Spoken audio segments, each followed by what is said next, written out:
ایک شوان پسیاره تینا کرنه اره درسته بو کسی کریکار عامل او روژیا خواه بخود اجبر شول خواه زحمت. جواب سر به بسیاره هنه وکی شیخ ابن عثیمین رحمه الله ادبیجد سروان پیتویه او روژیت خواه بگرن و طلب هاری کاریش رب العالمینی بکن. ویجا هر کسی که طلب هاری کاریش رب العالمینی که رب العالمین دی هاری کاریاوی کد. بیجد اگر اوان دید تهنک گلک مازن یب سروان دا هاتی و ده ضرر الوان کد آن ده بتا سبب هیلاک آوانا هنگی بوانا درسته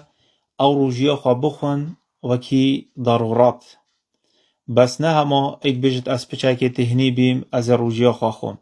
بيت حالتي ويهو صابت يعني ام بيجن اوها دي بيلاك شد دي تشتاكل فيت اشتهنا دا اشبرسا دا ويجا ياش همية چتر اوه وكي شيخ ابن عثيمين بيجت او اتفاقية الجل في خدان شولي بكن خدان في شولي هاني چه معمل بد چه هر تشتاكي هبد كومباني بد آن چه شولي هبد اف شولي زحمت يد بينات آبن هر شولاكي دي بد اتبیجت بلا ات رمضان دا بخوا شف شول بکد دا بشه شول بکد یانج هندک شف و هندک افروش یانج بوانا هندک ساعتا کم بکد حتی في رمضان ها اب درباز بن و اب درستایی بشن روجیت خوا بگرن و گل شول خوا اب ریوه بن و جا بیتویا سر خودان شول آجه چه کمپانی بن و کارگه بن و هر جهه که دی بد او هاری کار بن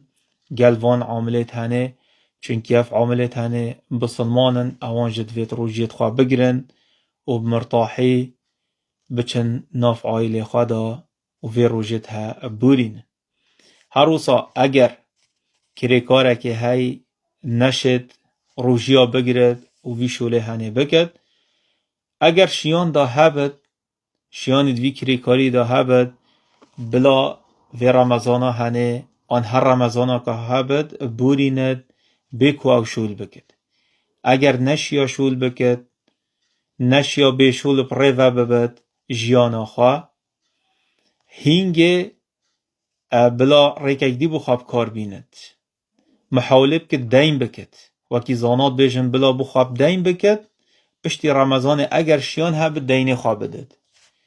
اگر شیان ها به دین خواه بده پشتی رمضان دین خواه دد اگر شیان نبن هینگه او مجبوره بچه شولی ویجه اگر چو شولی روزانه نیتای